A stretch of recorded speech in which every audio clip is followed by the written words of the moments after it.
പ്രിയപ്പെട്ട പ്രേക്ഷകരെ, ഇന്ന് ലീഡേഴ്സ് മോർണിംഗിൽ എനിക്കൊപ്പം അതിഥിയായിരിക്കുന്ന ആൾക്ക് വിശേഷണങ്ങളേറെയാണ്. അദ്ദേഹം BJP നേതാവാണ്, മുൻ ഗവർണറാണ്, അഭിഭാഷകനാണ്, രചയിതാവാണ് എന്ന് വേണ്ട ഒരു മനുഷ്യന് ഏതൊക്കെ മേഖലയിൽ കൈവയ്ക്കാൻ പറ്റുമോ അതിൻ്റെ എല്ലാ തലങ്ങളും ഉപയോഗിച്ച ഒരാളാണ്. ശ്രീ PS ശ്രീധരൻപിള്ളയാണ് ഇന്ന് നമുക്കൊപ്പം അതിഥിയായി ഹലോ മലയാളത്തിൽ എത്തിയിരിക്കുന്നത്. നമുക്ക് അദ്ദേഹത്തെ സ്നേഹത്തോടു കൂടി സ്വാഗതം ചെയ്യാം. നമസ്കാരം Shri PS Sreedharan Pillai, good morning, സ്വാഗതം ഹലോ മലയാളത്തിലേക്ക്. നമസ്കാരം സേതു. സുഖമായിട്ടിരിക്കുന്നോ? സുഖമായിരിക്കുന്നു. ഓക്കെ. ഇന്നിപ്പോൾ എനിക്ക് തോന്നുന്നു സന്തോഷം കുറച്ചും കൂടി അധികമായി, കാരണം അങ്ങേ എപ്പോഴും ചിരിച്ച മുഖത്തോടു കൂടിയേ കണ്ടിട്ടുള്ളൂ. ഇന്നിപ്പം ആ സന്തോഷം കുറച്ചും കൂടി അധികം കാണാൻ പറ്റുന്നുണ്ട്.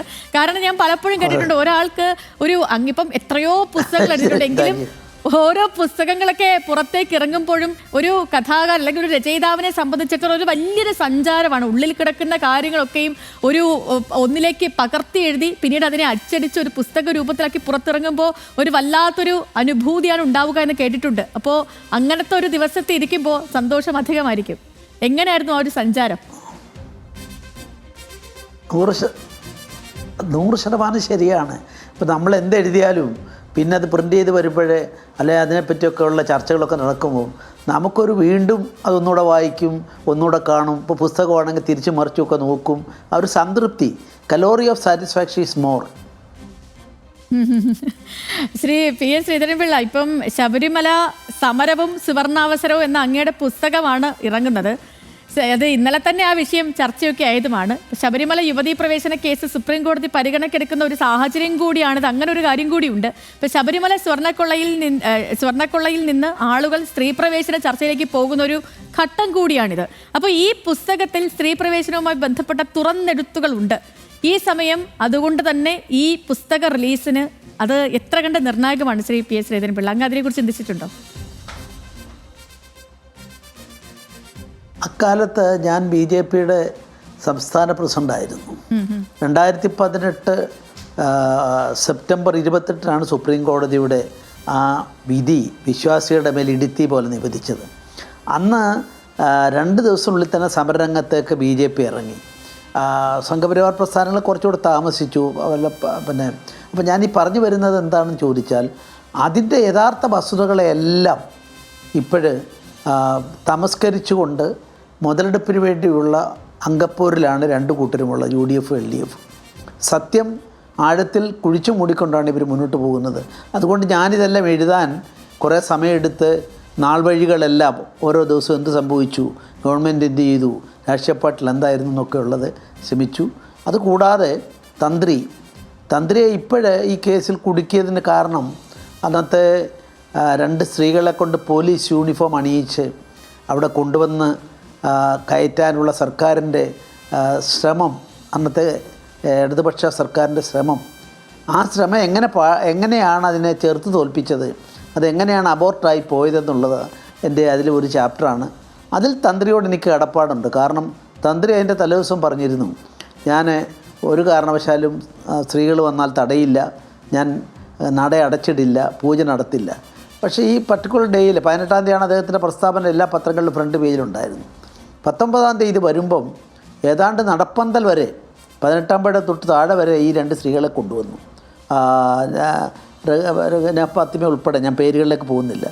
അത് കൊണ്ടുവന്ന സമയത്തുള്ള നിലപാട്, അവർ കടന്നാൽ അതോടെ ഈ അജിറ്റേഷനും വിശ്വാസികൾ 10,000 ലക്ഷക്കണക്കിന് ആളുകൾക്ക് ഉണ്ടാകുന്ന ജീവിതത്തിലെ അവരെ സംബന്ധിച്ചിടത്തോളം അവരുടെ ജീവിതത്തിൽ ഏറ്റവും വലിയ ഷോക്കായി അത് മാറുമായിരുന്നു. ആ സമയത്താണ് അദ്ദേഹവുമായിട്ട് എനിക്ക് ബന്ധപ്പെടാനും, നിയമവശം ഒരിക്കലും കണ്ടൻറ്റ് ഓഫ് കോർട്ട് നിൽക്കില്ല, അതുകൊണ്ട് തിരുമേനി അക്കാര്യത്തിൽ ഒന്നും ബേജാറാവേണ്ട ആവശ്യമില്ല എന്ന് ഞാൻ പറഞ്ഞതും അദ്ദേഹം അടച്ചിടാൻ തയ്യാറായി. കാരണം അന്ന് 18-ാം പടി സീൽ ചെയ്തു പോലീസ്, വേറൊരാൾക്കും അങ്ങോട്ട് കടക്കാൻ പറ്റില്ല. അപ്പം പ്രതിഷേധക്കാർക്ക് ഒന്നും ചെയ്യാൻ പറ്റില്ല, വിശ്വാസികൾക്ക്.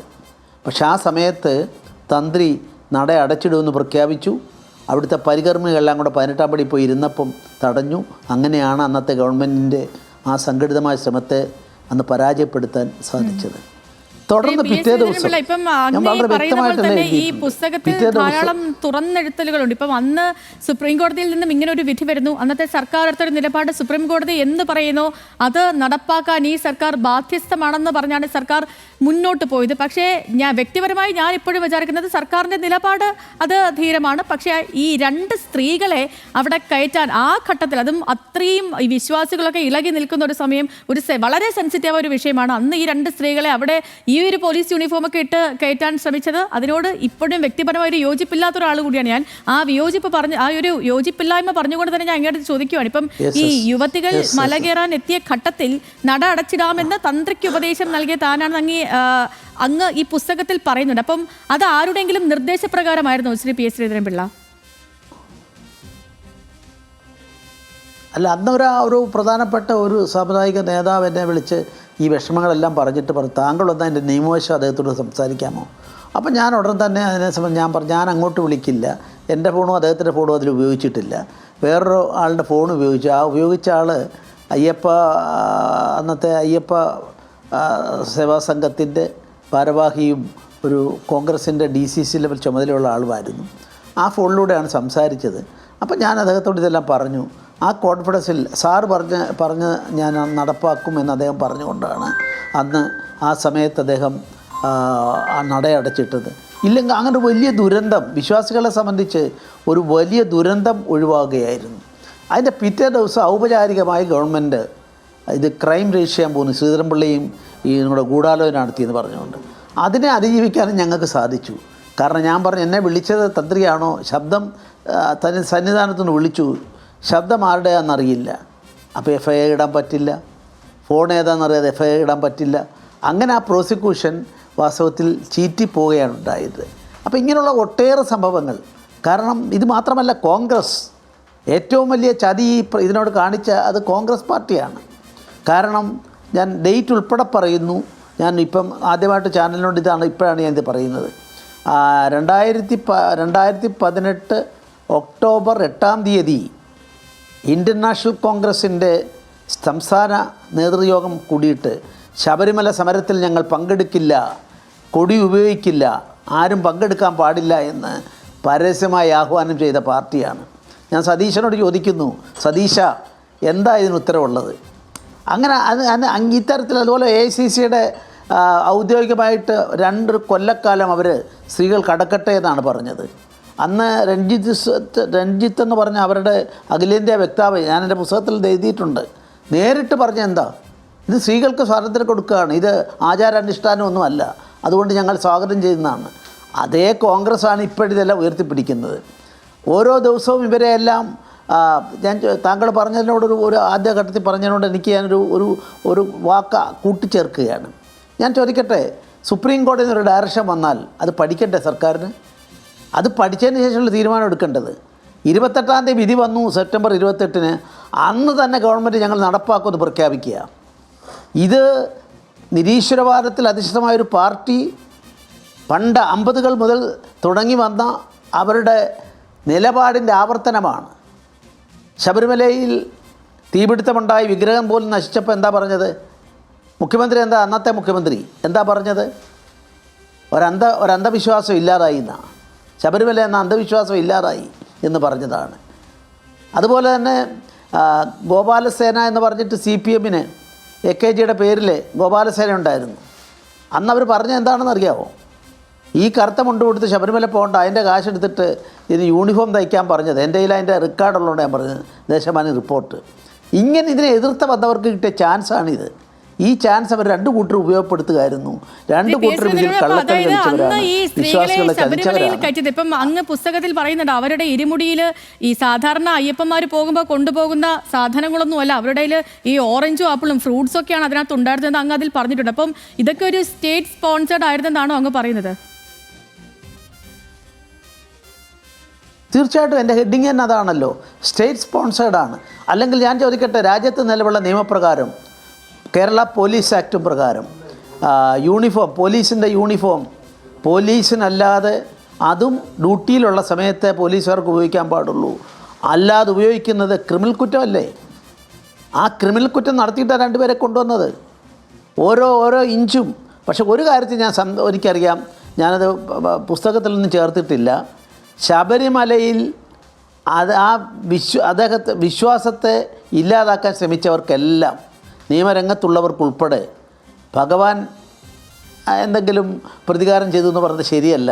കാലം അവരോട് പ്രതികാരം ചെയ്തു. ഒരാൾ പോലും രക്ഷപ്പെട്ടിട്ടില്ല. അവരുടെ വ്യക്തി ജീവിതത്തിലായാലും കുടുംബജീവിതത്തിലായാലും ഔദ്യോഗിക ജീവിതത്തിലായാലും എല്ലാവർക്കും അതിൻ്റെ ശിക്ഷകൾ ലഭിച്ചുവെന്ന് വിശ്വസിക്കുന്ന ഒരയ്യപ്പ ഭക്തനാണ് ഞാൻ. ശ്രീ പി എസ് ശ്രീധരൻപിള്ള, ഇപ്പം ഈ വിഷയം വീണ്ടും സുപ്രീം കോടതിയുടെ പരിഗണനയ്ക്ക് വരികയാണ്. അത് തിരഞ്ഞെടുപ്പ് കാലം കൂടിയാണ് സംസ്ഥാനത്ത്. ഈ സമയത്ത് സർക്കാർ നിലപാട് മാറ്റുമെന്ന സൂചനകൾ വരുന്നു. അതിനെ കണക്ട് ചെയ്യുന്ന പ്രതികരണങ്ങളാണ് CPM-ന്റെ സംസ്ഥാന സെക്രട്ടറിയിൽ നിന്ന് അടക്കം വരുന്നത്. അപ്പോൾ ഇനി സർക്കാർ ഒരു നിലപാട് മാറ്റുകയാണെങ്കിൽ, വിശ്വാസത്തിനൊപ്പം തുടരാൻ സർക്കാർ തീരുമാനിച്ചാൽ, അത് വിശ്വാസികളുടെ വികാരത്തെ മനസ്സിലാക്കി നിൽക്കുകയാണ് എന്ന് വ്യാഖ്യാനിക്കാൻ കഴിയുമോ ശ്രീ പി എസ് ശ്രീധരൻപിള്ള? അതോ ഇതൊരു ഇലക്ഷൻ രീതിയിലെ സർക്കാരിൻ്റെ ഒരു നയം മാറ്റം, അങ്ങനെ കരുതിയാൽ മതിയോ? രണ്ടും ഉണ്ടാവും. കാരണം 2019 പാർലമെൻറ്റ് തിരഞ്ഞെടുപ്പിൽ ഒരു സീറ്റ് ഒഴികെ, ആലപ്പുഴ ഒഴികെ മറ്റൊരു സീറ്റിലും ജയിക്കാത്തവണ്ണം ദയനീയമായി ആ ശബരിമല കഴിഞ്ഞ ശേഷമുള്ള തെരഞ്ഞെടുപ്പിൽ അവർ ദയനീയമായി പരാജയപ്പെട്ടില്ലേ? ആ പരാജയത്തിൽ നിന്ന് പാഠം ഉൾക്കൊള്ളുന്നു അവർ. എന്നാൽ അത് സതുദ്ദേശത്തോടെ ആണെങ്കിൽ നല്ലതാണ്, ഗുണപരമാണെങ്കിൽ നല്ലതാണ്. ഞാനതിനെ അവരെ കുറ്റപ്പെടുത്തുന്നില്ല. പക്ഷെ കോൺഗ്രസിൻ്റെ നിലപാടെന്താ? ഇപ്പോൾ സതീശനൊക്കെ ഈ യാത്രയെ മുഴുവൻ പറഞ്ഞു നടക്കുന്നത് എന്താ? ശബരിമലയിലെ വിശ്വാസികൾ, ആ വിശ്വാസികളെ പിന്നിൽ നിന്ന് കുത്തിയതാരാ? 5-ാം തീയതി, ഒക്ടോബർ മാസം 5-ാം തീയതി രമേശ് ചെന്നിത്തല പത്തനംതിട്ടയിൽ ഉപവാസം നടത്തി. വെറും 150 പേരെ കൂടെ ഉണ്ടായിരുന്നുള്ളൂ. അതിനുശേഷം രമേശ് ചെന്നിത്തല മാറി, സതീശൻ മാറി, അന്നത്തെ സുധാകരൻ മാറി. ഇവരെല്ലാം ചതിച്ചു. ഇപ്പോൾ അവർ വീണ്ടും പറയുക ഞങ്ങളാണ് ഇതിൻ്റെ എല്ലാ ആൾക്കാരെന്ന് പറഞ്ഞാൽ സുപ്രീം കോടതിയുടെ വിധി വന്ന സമയത്തുള്ള രാഹുൽ ഗാന്ധിയുടെ ഫേസ്ബുക്ക് പോസ്റ്റൊക്കെ നമുക്ക് അറിയാവുന്നതാണല്ലോ. പിന്നീട് കേരളത്തിന്റെ ഗ്യാലറി വേറെയാണെന്ന് തിരിച്ചറിഞ്ഞാണല്ലോ ഈ പറഞ്ഞവരൊക്കെ പിന്നീട് സമരത്തിനൊപ്പം നിന്നത്. അതെ, സമരത്തിൽ ഇതിനെ സംബന്ധിച്ചിടത്തോളം BJP അതിൻ്റെ പിറ്റേ ദിവസം മുതൽ തന്നെ സമരരംഗത്തിറങ്ങി. ഞാനായിരുന്നു അന്നത്തെ സ്റ്റേറ്റ് പ്രസിഡൻറ്റ്. അത് എത്ര കേസിൽ ഞങ്ങളെയൊക്കെ പ്രതിയാക്കി. ഇന്നിപ്പോൾ ഞാനിവിടെ ഈ പുസ്തകത്തിൽ പറയുന്ന രാജഗോപാൽജി കേരളത്തിലെ ഏറ്റവും മാതൃകാ രാഷ്ട്രീയക്കാരനാണ്. അദ്ദേഹത്തിന് അന്നത്തെ കേസിൽ അദ്ദേഹത്തെ പ്രതിയാക്കിയിട്ട് ക്രിമിനൽ കേസിൽ പ്രതിയാക്കി. ക്രിമിനൽ കേസിൽ DGPക്ക് എന്ത് അധികാരമാണ് ഒരാളെ പ്രതിയാക്കാനായിട്ടുള്ളത്? ഒരു നിയമനിർമ്മാണം നടത്തിയിട്ട് പറയാം, ഹർത്താലിന് നേതൃത്വം കൊടുക്കുന്നവരെ മുഴുവൻ പ്രോസിക്യൂട്ട് ചെയ്യണമെന്ന് പറയാം. അതിന് ലെജിസ്ലേറ്റീവ് ചേഞ്ച് വേണ്ടേ? പാർലമെൻറ്റോ അല്ലെ സ്റ്റേറ്റ് സബ്ജക്റ്റായിട്ട് സ്റ്റേറ്റിലോ നിയമം പാസ്സാക്കണ്ടേ? ഇത് DGP അങ്ങനെ ഓർഡർ ഇടുക. ആ ഓർഡർ കേട്ടിട്ട് അതിൻ്റെ അടിസ്ഥാനത്തിൽ ഞാനൊക്കെ എത്ര കേസ് ഇപ്പോൾ പ്രതിയാണ്? ഗവർണർ സ്ഥാനം കഴിഞ്ഞ് തിരിച്ചു വന്നപ്പം 8-9 കേസിൽ ഇപ്പം ഞാൻ ക്വാഷ് ചെയ്യാൻ പോവല്ല. കാരണം ഒരിക്കലും DGPക്ക് അങ്ങനെ ഒരു ഉത്തരവിടാൻ അധികാരമില്ല. BJPക്കാരെ മാത്രം എന്താ ഞങ്ങൾ 2ാം തരം പൗരന്മാരാണോ? BJPക്കാരെ മാത്രം ഹർത്താലിന് ആഹ്വാനം ചെയ്താൽ, അത് ഹർത്താലിന് ആഹ്വാനം ഞങ്ങൾ ചെയ്തിട്ടില്ലെന്ന് ഈ പർട്ടിക്കുലർ ഡേയിലില്ല. എന്നിട്ട് രാജഗോപാൽജിക്കെതിരായിട്ട് NBW non bailable warrant. Bailable warrant അല്ല, നോൺ ബെയിലബിൾ എന്ന് വെച്ചാൽ കയ്യാമം വെച്ച് പിടിച്ചു കൊണ്ടുവരാനാണ് പറഞ്ഞേക്കുന്നത്. 97 വയസ്സുള്ള ഈ കേരളത്തിന് വേണ്ടി നന്മ മാത്രം ചെയ്തിട്ടുള്ള ഒരു ഉറുമ്പിനെ പോലും നുള്ളി നോവിക്കാത്ത രാജഗോപാൽജിയെ ഈ 97ാമത്തെ വയസ്സിൽ ഇങ്ങനെ വേട്ടയാടുക എന്ന് പറഞ്ഞാൽ കേരളം എന്താ വെള്ളരിക്കപ്പട്ടണമാണ്? മറ്റേതെങ്കിലും ശൈലി നടക്കുമോ? ശ്രീ പി എസ് ശ്രീധരൻപിള്ള, ഇപ്പം ശബരിമല യുവതീ പ്രവേശനത്തിനൊപ്പം തന്നെ ചർച്ചയാകുന്ന വിഷയമാണ് ശബരിമല സ്വർണ്ണക്കൊള്ള കേസും. അപ്പം ഈ കേസുമായി ബന്ധപ്പെട്ടാണല്ലോ തന്ത്രി 41 ദിവസം ജയിലിൽ കിടന്നത്. ഇത് SIT ആണ് അന്വേഷിക്കുന്നത്. അതിന് മേൽനോട്ടം ഹൈക്കോടതിയാണ്. എന്നാലും അങ്ങ് തന്നെ പറഞ്ഞിരുന്നു ഇതൊരു ഗൂഢാലോചനയുടെ ഭാഗമാണെന്ന്. ഇതിൽ എന്തിനായിരിക്കും ശ്രീ പി എസ് ശ്രീധരൻപിള്ള ഒരു ഗൂഢാലോചന നടന്നിട്ടുണ്ടാവുക? എന്ത് ഗൂഢാലോചനയാകും? തന്ത്രിയെ അറസ്റ്റ് ചെയ്തത് കൊണ്ട് ആർക്ക് എന്ത് നേട്ടമാണ് ഉണ്ടാവുക? തന്ത്രി എന്ന അവരുടെ മുഴുവൻ ഗവൺമെൻറ് മുഴുവൻ അവരെ വാസ്തവത്തിൽ അന്ന് ചെയ്ത എല്ലാ കാര്യങ്ങളെയും ചോദ്യം ചെയ്ത് 19-ാം തീയതി ആ സ്ത്രീകൾ കടക്കുന്നതിനെതിരായിട്ടുള്ള അദ്ദേഹത്തിൻ്റെ ധീരമായ നിലപാട്, അതിൻ്റെ പേര് അദ്ദേഹത്തെ പ്രോസിക്യൂട്ട് എന്ന ഇറങ്ങി പുറപ്പെട്ടവരല്ലേ ഇവർ. ഇപ്പോഴവർക്ക് അവസരം വന്നപ്പോൾ അങ്ങോട്ട് ചേർക്കുക. ഞാൻ ചോദിക്കട്ടെ, കോൺസ്പിറസി എന്ന് പറഞ്ഞൊരു സാധനം നിയമത്തിൻ്റെ ബാലപാഠം അറിയാത്തവർക്ക് പോലും അറിയാം. കോൺസ്പിറസി ഗൂഢാലോചനയല്ലേ? ആ ഗൂഢാലോചന സാഹചര്യ തെളിവുകളോ നേരിട്ടുള്ള തെളിവോ ഉണ്ടെങ്കിൽ അത് ഇത്രയും ദിവസം ഉണ്ടെങ്കിൽ 41 ദിവസമായാലും അവർക്ക് ഹാജരാക്കാൻ പറ്റുമല്ലോ. But there is no iota of evidence എന്നാണ് ജാമ്യ 90 പേജുള്ള ജാമ്യം നൽകിക്കൊണ്ടുള്ള വിധിയിൽ വിജിലൻസ് കോടതി പറഞ്ഞിട്ടുള്ളത് ദർ ഇസ് നോ അയോട്ട ഒരംശം പോലും കാണാൻ സാധിക്കുന്നില്ല. അതിൻ്റെ തെളിവിൻ്റെ ഒരു ലാഞ്ചന പോലും ഇല്ല എന്നല്ലേ. അപ്പോൾ അങ്ങനെ എന്തിനു പിന്നെ ഒരാളെ പിടിച്ച് 41 ദിവസം വിടണം? എന്ത് തെറ്റായാൾ ചെയ്തത്? ആ ചോദ്യമാണ് ഇന്നലെ ഞാൻ ഒരു വ്യക്തതയ്ക്ക് വേണ്ടി ചോദിക്കുകയാണ്. ഇപ്പം ഈ അങ്ങ് പറഞ്ഞതുപോലെ തന്നെ കോടതി SITയോട് ചോദ്യങ്ങളൊക്കെ ചോദിച്ചു. ഈ തെളിവുകളൊന്നും ഹാജരാക്കാൻ SIT കഴിഞ്ഞില്ല തന്ത്രിയുമായി ബന്ധപ്പെട്ടുകൊണ്ടുള്ള. അത് അങ്ങ് പറഞ്ഞ പോലെ ആ ജാമ്യം നൽകിക്കൊണ്ടുള്ള കോടതി ഉത്തരവിൽ അക്കാര്യങ്ങളൊക്കെ അക്കമിട്ട് നിരത്തിയിട്ടുമുണ്ട്. പക്ഷേ ഈ നോക്കൂ, ഈ സ്ത്രീ പ്രവേശനവുമായി ബന്ധപ്പെട്ടുള്ള കാര്യങ്ങളൊക്കെ നടക്കുന്നത് 2018 കാലത്താണ്. അപ്പം തന്ത്രിയുമായി എന്തെങ്കിലും ഒരു പ്രശ്നം അന്നത്തെ സർക്കാരിന് ഉണ്ടായിരുന്നുവെങ്കിൽ ഇത്രയും കാലം വരെ വെയിറ്റ് ചെയ്യേണ്ട ആവശ്യമില്ലല്ലോ. എന്തെങ്കിലും ഒരു കേസൊക്കെ ഉണ്ടാക്കി അല്ലെങ്കിൽ എന്തെങ്കിലുമൊക്കെ പ്രശ്നങ്ങൾ ഇക്കാലയളവിൽ തന്നെ ഉണ്ടാകേണ്ടതല്ലേ. ഇപ്പോൾ 2025 അദ്ദേഹത്തെ അറസ്റ്റ് ചെയ്തത്. അതും ഈ സ്വർണ്ണക്കൊള്ള കേസുമായി ബന്ധപ്പെട്ട് എത്രയോ പേരെ അറസ്റ്റ് ചെയ്തതിന് ശേഷം SIT അദ്ദേഹത്തിലേക്ക് എത്തുകയായിരുന്നു. അതിനുള്ള ഞാൻ പറയാൻ എനിക്ക് വേറൊരു വ്യാഖ്യാനം കൂടി അതിലുണ്ട്. ഞാൻ എൻ്റെ വിശദാംശങ്ങളിലേക്ക് പോകാനിപ്പോൾ നിങ്ങളുടെ ഈ സമയം അനുവദിക്കില്ല. ഞാൻ ചോദിക്കട്ടെ, ലോകത്ത് ഈശ്വരവിശ്വാസികൾ ഒരു പ്രത്യേക സീസണായിട്ടെടുത്താൽ ഏറ്റവും കൂടുതൽ പോകുന്ന ലോകത്തിലെ ആരാധനാ കേന്ദ്രം ഏതാ?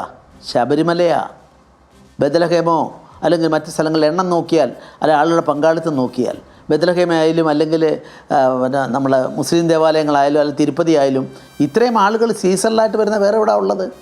അപ്പോൾ വിശ്വാസത്തിൻ്റെ മുഴുവൻ മൂർത്തിമത് ഭാവമായി നിൽക്കുകയാണ്. ഡൽഹിയിലിപ്പം അവിടെ മൂർത്തിയില്ലേ? പിന്നെ ധർമ്മശാസ്താവിൻ്റെ ക്ഷേത്രമില്ലേ? എന്തിനാ അവിടുന്ന് ഈ എല്ലാ ഈ തരത്തിലുള്ള ആചാരാനുഷ്ഠാനങ്ങളെല്ലാം ആചരിച്ച് കല്ലും മുള്ളും എല്ലാം കൊണ്ടുകൊണ്ട് നടന്ന ആളുകൾ പോകുന്നത്?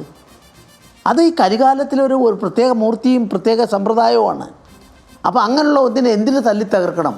ആ തല്ലിത്തകർക്കാനുള്ള ശ്രമം, ആ ശ്രമത്തിൻ്റെ ഭാഗം അന്ന് ചെയ്ത എന്തിനാ വിധി വരുന്നതിന് മുമ്പ് തന്നെ അന്ന് വിധി വന്ന് 1 മണിക്കൂറിനുള്ളിൽ തന്നെ ഞങ്ങൾ നടപ്പാക്കുമെന്ന് പറയത്തക്കവണ്ണം നമ്മുടെ ഗവൺമെൻറ് പ്രവർത്തിച്ചില്ലേ? ഇന്ന് അവർക്ക് മനസ്സിലായി, അവർക്ക് നിലംപരിശായി അവരതില്ലെന്ന്. അതുകൊണ്ടാണ് ഇപ്പോഴിത് എങ്കിൽ പോലും അന്ന് അനുസരിക്കാത്ത തന്ത്രിയെ വേറെന്ത് ചെയ്യാൻ അവർക്ക്? ക്രിമിനൽ കേസിൽ കുടുക്കിയിട്ട് വേണേൽ അയാളെ ഒഴിവാക്കാം, അല്ലാതെ വേറെ ഒരു തരത്തിലും ചെയ്യാൻ സാധിക്കില്ല. തന്ത്രിസ്ഥാനത്തു നിന്ന് അവർക്ക് കുടുംബപരമായി അവർക്ക് കിട്ടിയിട്ടുള്ള പൈതൃകമായി കിട്ടിയിട്ടുള്ള ഒന്നിനെ ഇല്ലാതാക്കാൻ ഗവൺമെൻറ്റിന് സാധിക്കുമോ? ദേവസ്വം ബോർഡിന് സാധിക്കുമോ? അപ്പോൾ കാരണങ്ങൾ ഉണ്ടാക്കുകയാണ്. പണ്ടത്തെ പോലെ ഇപ്പോൾ ഒരു കാരണം കിട്ടിയപ്പോൾ അവർ ശ്രമിച്ചു. ആ ശ്രമത്തിൽ അവർ ദയനീയമായി പരാജയപ്പെട്ടു എന്നുള്ളതാണ് വസ്തുത. ശ്രീ പി. ശ്രീധരൻപിള്ള, ഇപ്പം ഈ വിഷയത്തിൽ ഇപ്പം BJPയുടെ പ്രതികരണത്തെ CPM എതിർക്കുന്നത് മറ്റുള്ളവരൊക്കെയും ഇപ്പം ഇതിൽ അറസ്റ്റിലായ ഇത്രയും പേർ, അതായത് ശബരിമലയുമായി ബന്ധപ്പെട്ട് ദേവസ്വം ബോർഡുമായി ബന്ധപ്പെട്ടുള്ള ദേവസ്വം ബോർഡ് മുൻ പ്രസിഡന്റ് അടക്കം കമ്മീഷണർ അടക്കമുള്ള ആളുകളെയൊക്കെ അറസ്റ്റ് ചെയ്ത ഘട്ടത്തിലൊന്നും BJPയോ UDFോ കോൺഗ്രസോ ഒന്നും തന്നെ ഇതിൽ സർക്കാരിനെതിരെയോ SITക്കെതിരെയോ ഒന്നും പ്രതികരണങ്ങൾ നടത്തിയിരുന്നില്ല. SITയുടെ നീക്കമൊക്കെ ശരിയാണ് എന്നുള്ള ഹൈക്കോടതി വാദത്തിന് ഒപ്പം തന്നെ നിൽക്കുകയായിരുന്നു. പക്ഷേ തന്ത്രിയുടെ കാര്യം വന്നപ്പോൾ 2 കൂട്ടരും കളം മാറ്റി ചവിട്ടി.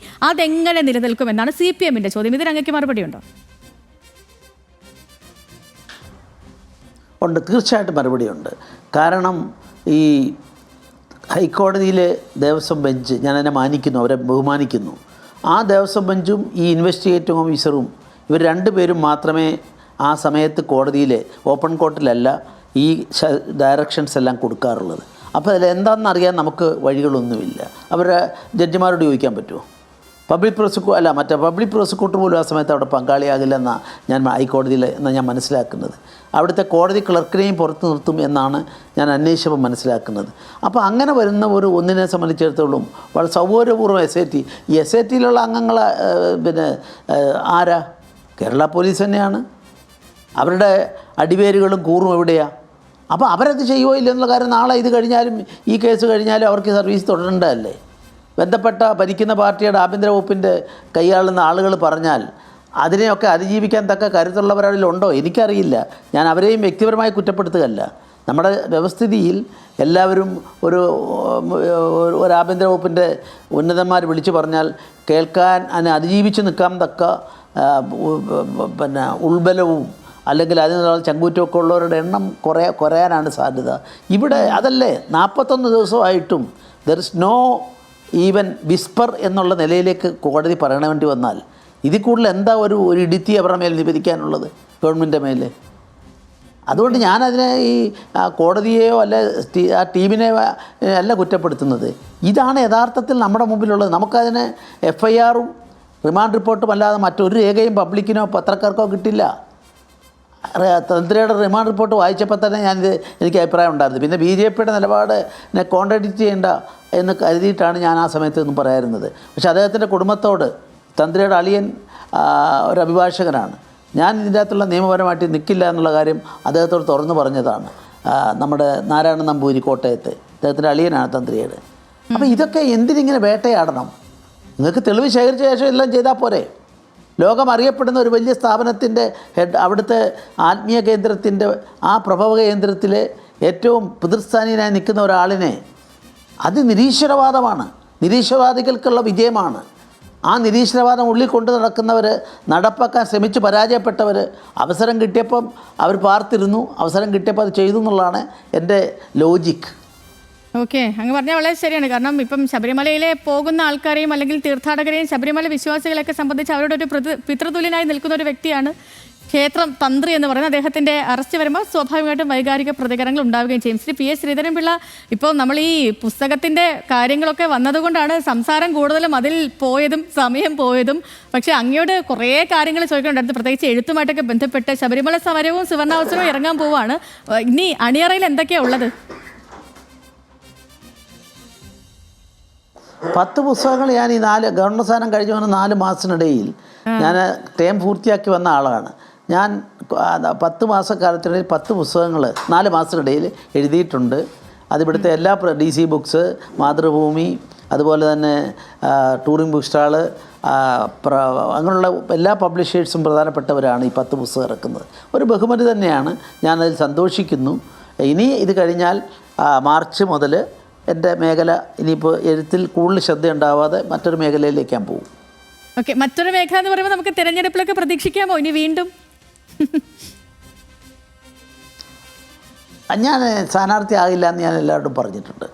പിന്നെ ആത്യന്തികമായി ഇതൊക്കെ പറയേണ്ട പാർട്ടിയാണ്. അപ്പോൾ ഞാൻ എന്നും പാർട്ടിക്ക് വിധേയനായ ആളാണ്. അതിനർത്ഥം ഞാൻ മത്സരിക്കുമെന്നല്ല. എനിക്ക് എൻ്റേതായ ഒരു മേഖലയുണ്ട്, കേരളത്തിലുണ്ട്. അത് അഭിഭാഷക വൃത്തിയോട് ബന്ധപ്പെട്ട മേഖലയാണ്.